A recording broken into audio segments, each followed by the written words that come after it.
What's up, guys? It's your girl Nora, aka I be traveling small, and today I'm back with another video. Now I know it's been a year since I started my You Be Traveling 2 and I uploaded like 2-3 videos, but you know what happened was it's a pandemic. So I mean, the pandemic wasn't really an excuse. I was going through a lot. You know, I wasn't working. Your girls was broke. I was a little bit depressed. You know what I'm saying? I was going through it. But you know what? Now I'm back and better, okay? Am I going to do better? I'm going to try. But, you know, if you are subscribed to my YouTube channel, which you should subscribe now, you know, I've started adding some more activity. I started adding some videos, okay? I'm actually working on my final video for Dominican Republic, and then I'm going to be releasing my Greece series in January, which is super exciting, and hopefully that inspires you to go to Greece. But anyway, that is not the point of this video. This video, I wanted to talk about solo traveling. Every single day, I am not lying, God is my witness, I get a question about traveling solo. How do I do it? How did I get the courage to do it? And so I wanted to put this advice in a video, one, so y'all can stop asking me. I'm just kidding. Definitely ask me, but I wanted to just share my knowledge because I know a lot of people are willing to travel, especially now. Things are opening up. The world is a little bit different, and people definitely want to explore and not be confined to their homes, but maybe they don't have that ability to do that with somebody else. So I do want to share my tips and tricks and thoughts all about solo traveling. I want to share my journey. I do want to say this is based off of my experience, and so if you have a different experience, feel free to comment below, slide in my DMs if you have any tips and tricks. But I'm just sharing my journey with you and my experience. I do want to say this video is going to be raw and unfiltered, so don't judge me too much. Just make sure you pay attention to the point of this, which is about solo traveling. So let's get started.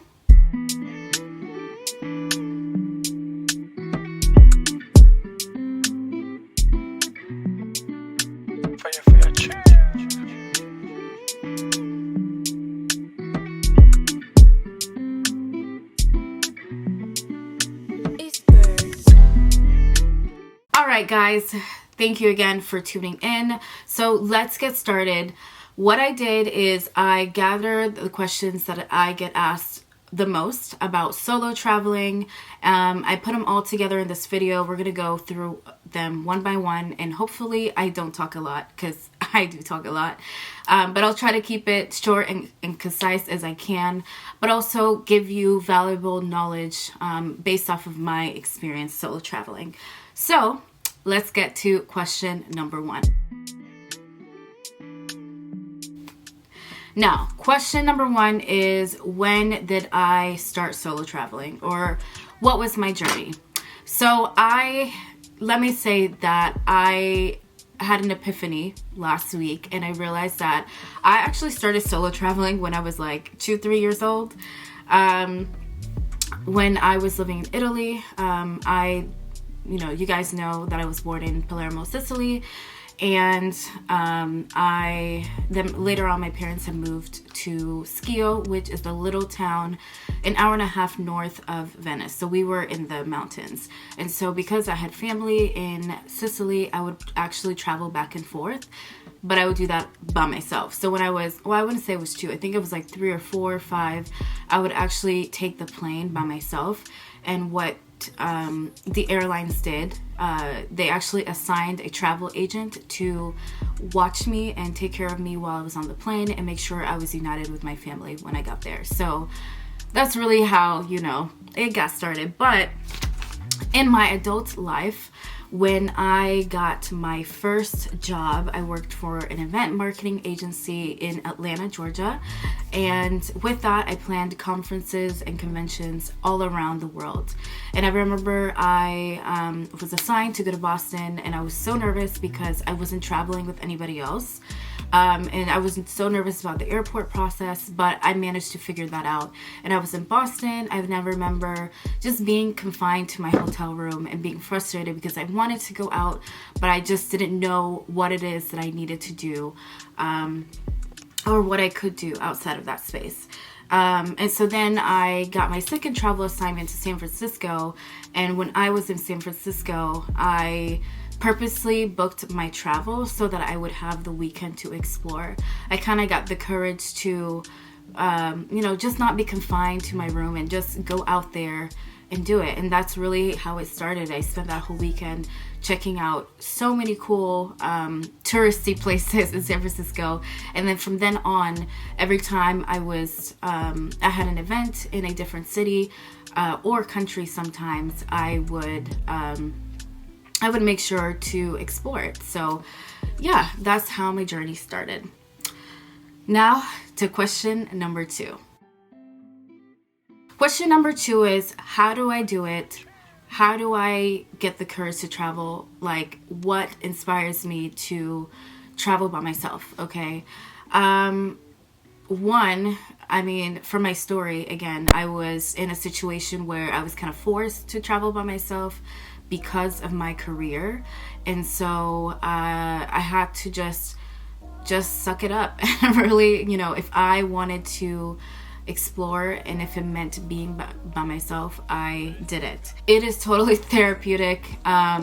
It is so relaxing, but it's so exciting for me. And I just wanted to explore the world without having someone tell me the ways in which I needed to do it. I didn't want to let someone else determine what my path and journey in this world was going to be. Hence why I took it upon myself to make sure that I determined my own happiness and draw out my journey. And hence why I said, you know what, if I have an opportunity to travel for free, let me take that opportunity to actually explore the areas that I'm in. Whether it's within the United States or outside the United States. And by doing that, I actually learned a lot about myself. And I appreciated and embraced so much of the things that I learned while I was traveling. So that's really, that is really my drive. My drive is to immerse myself in different cultures and learn and explore and understand.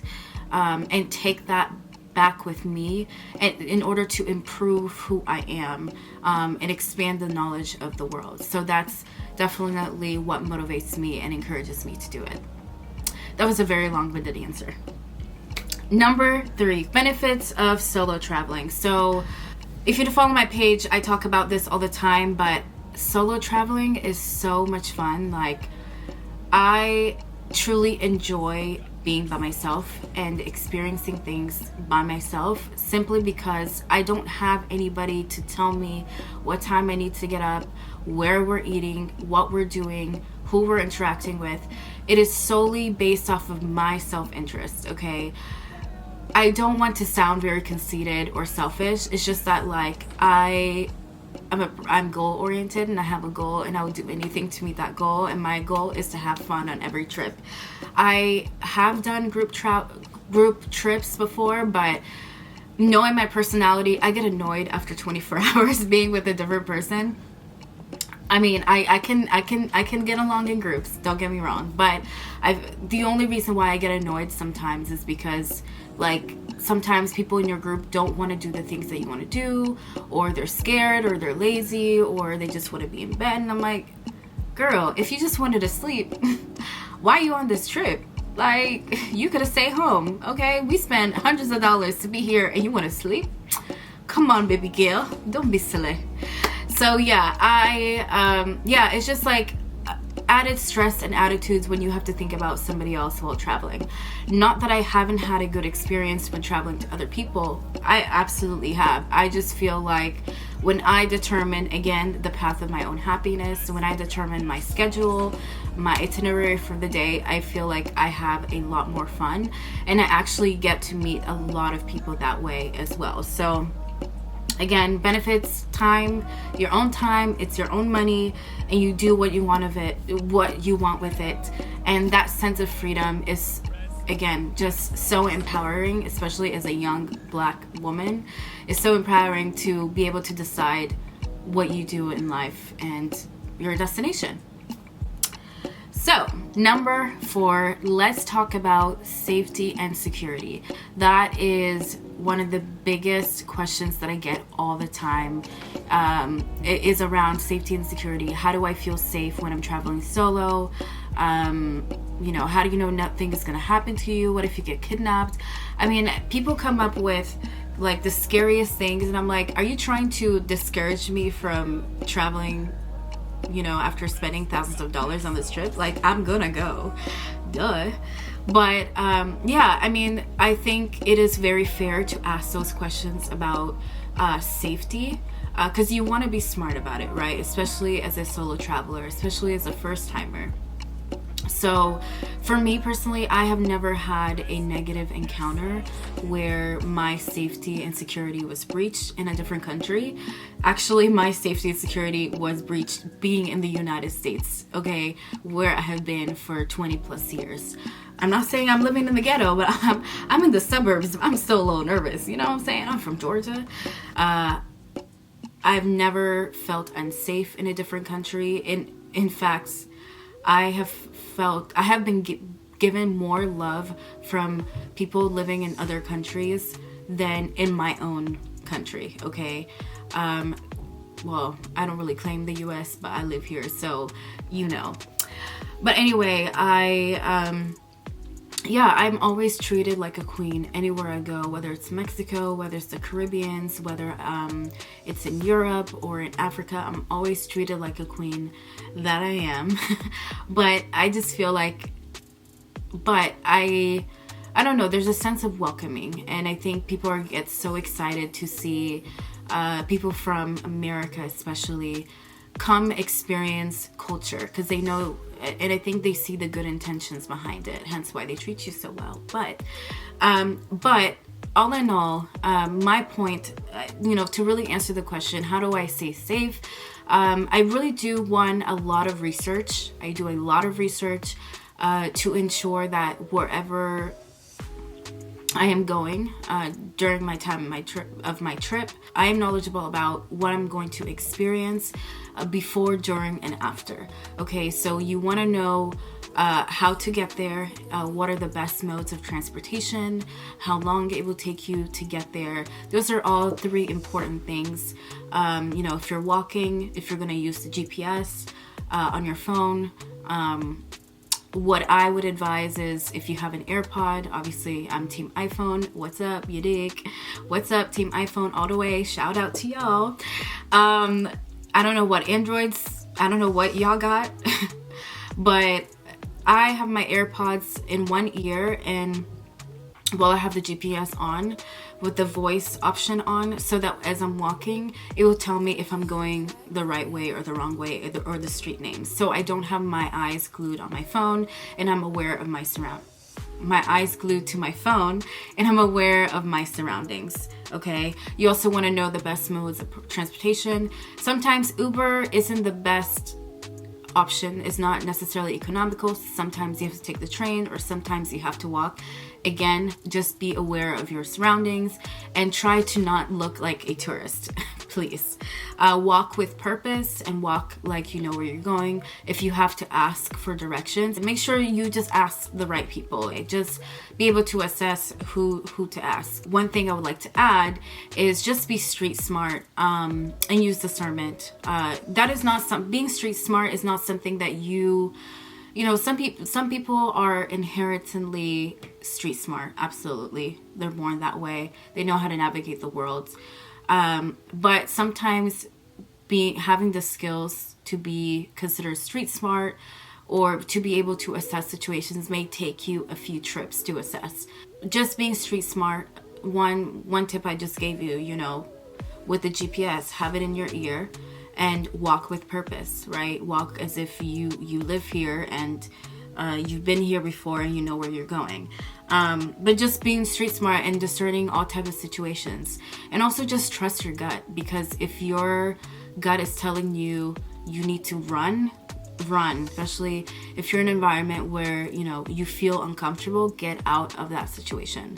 I do want to talk about security as well, safety and security. Another way in which that you can remain safe, you share your locations with your friends. I actually share my locations with like 15 other people. Just, we all like to look out for each other. But if you're in a situation where you feel unsafe, or you know you're going to be going out at night, maybe you're going to go to a club, or you're going to go to dinner, you're going to go by yourself, just feel free, you know, share your location with somebody. Just be like, hey, I'm going to be hanging out with these group of people, or I'm going to dinner, or whatever. I'm going to be here, just to look out for me, and I'll let you guys know when I'm home. That's just something simple that you can do. Another way to remain safe and secure is actually informing your government, the State Department of Travel, that you are going to be traveling. And what you do is actually you can call or you can fill out a form on their website letting them know of your travel plans in the instance that they have to rescue you, okay? I think that is very important. Like, for example, let's say you're traveling to Venezuela and Venezuela is having like a civil war and you need to be evacuated. The government has information of where you're staying, who you are, all of that, and it makes it easier for them to get somebody to rescue you out of that country. You get what I'm saying? So that's another way. That's up to you if you want to let the travel, you know, the government know about your business. In my business? Don't do that. That's up to you, but that's also another way to ensure, you know, your safety and all of that. So I do want to address this. Is something that people always talk about, and it's this fear, okay, of being alone, and the lack of and people depending on others to make them feel safe and secure. I do want to address that. I want women especially to know that you don't need to rely on somebody else to make you safe or to make you feel secure, okay? This whole notion of like being afraid of being alone, if that fear is something that is instilled in you, you need to let that go. You need to be able to, especially as a woman, to be okay with being alone, and that you really need to examine yourself and look within and really just work on that insecurity. That's something that I had for a very long time. I felt like, you know, especially when I started traveling by myself, I felt like somebody was looking at me, or I felt like people thought I was weird that I was eating by myself, or, you know, whatever activity I was doing by myself.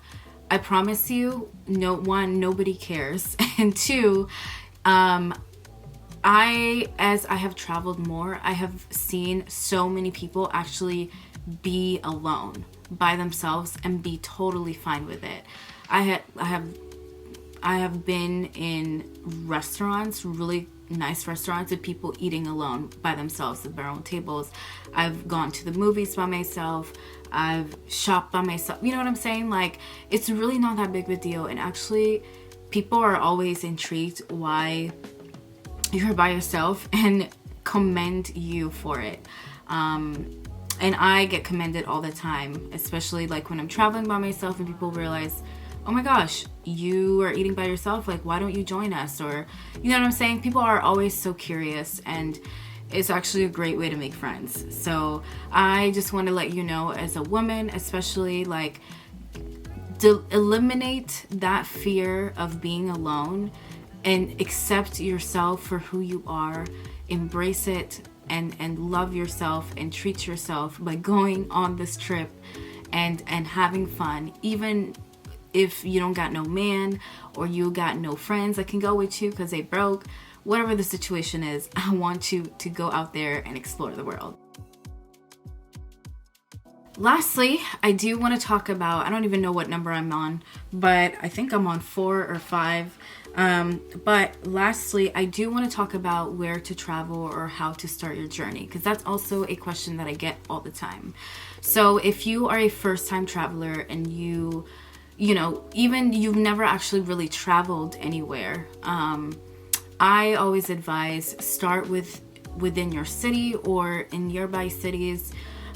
Start doing it that way. Go ahead and like book somewhere for the weekend, whether it's a hotel downtown or whatever. Just book yourself, plan the trip, find some activities to do for the weekend, and just go there and explore and see how you do.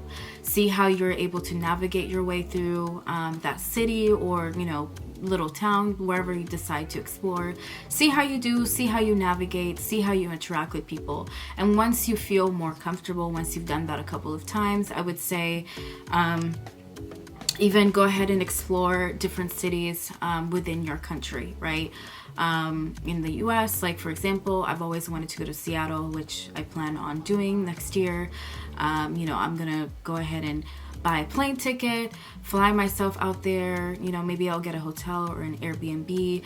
I plan my weekend activities and I just go there and explore. And I would say, you know, do that a couple of times. But if you really want to challenge yourself and get out of a place of comfortability and familiarity, I would recommend going to an English speaking country, especially if you're not really good at languages or don't really know that many languages, or that language that is spoken at the country that you're traveling to.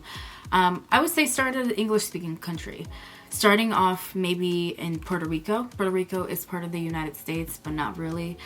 They speak Spanish and they also speak English, but I think that is a perfect place to start because you get a lot of culture. There's Afro-Caribbean culture, there's the Spanish culture as well. There's also the native culture, the Tainos. Is it the Tainos? Oh, the Boricuas. I think it's Boricuas. There's a lot of culture that you can learn there, but it's like being in a foreign country, but not really, because it's also part of the United States and you don't need a passport. So that's a really good place to start. But really just anywhere that is English speaking in the Caribbean, I think you're gonna have fun. Like Antigua is fun, St. Lucia is fun, Barbados is fun. Yeah, that way. But if you don't mind being in a country where English is not commonly spoken, I definitely recommend Mexico. Start with the, you know, very touristic cities like Cancun, Tulum, Cabo, Puerto Vallarta. Those are great destinations, or even Mexico City. Those are great places to be, where there's enough English that's spoken in the touristic areas, but you also have an experience of the Mexican culture. So I definitely recommend those places. If you have any questions about those places, I can definitely talk about Tulum, Cancun, and Cabo. I do plan on traveling to Mexico City and Puerto Vallarta hopefully soon. So I can't really speak on those cities too much, but I can share my experience and the things that I have done in those other cities as well as a solo traveler. Okay, so hopefully you guys have learned a lot.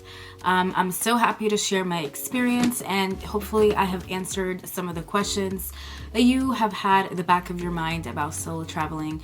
And I also hope I have inspired you to do so.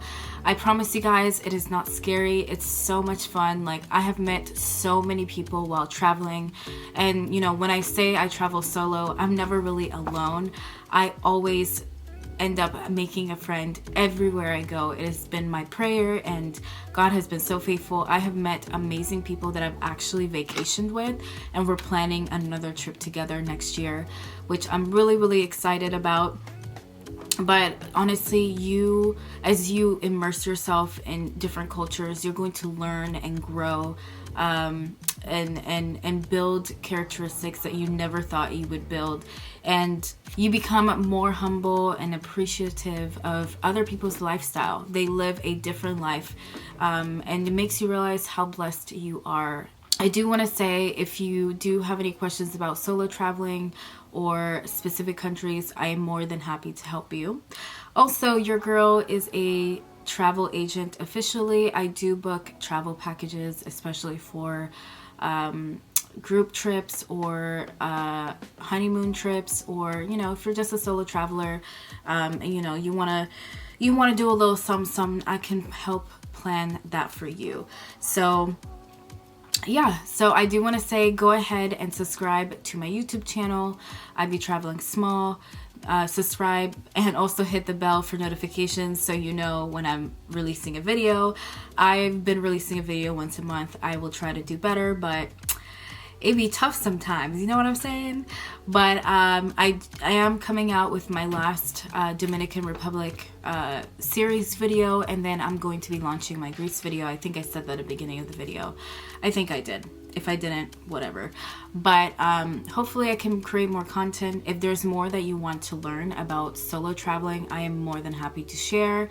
I am probably going to do another video about planning travel. But if you need help with your travel and don't want to do it, again, hit me up. Your girl is a travel agent, and I'm more than happy to plan a trip of a lifetime. So stay blessed, guys. Make sure you also check out my Instagram. I be traveling small, and I will talk to you later. Peace.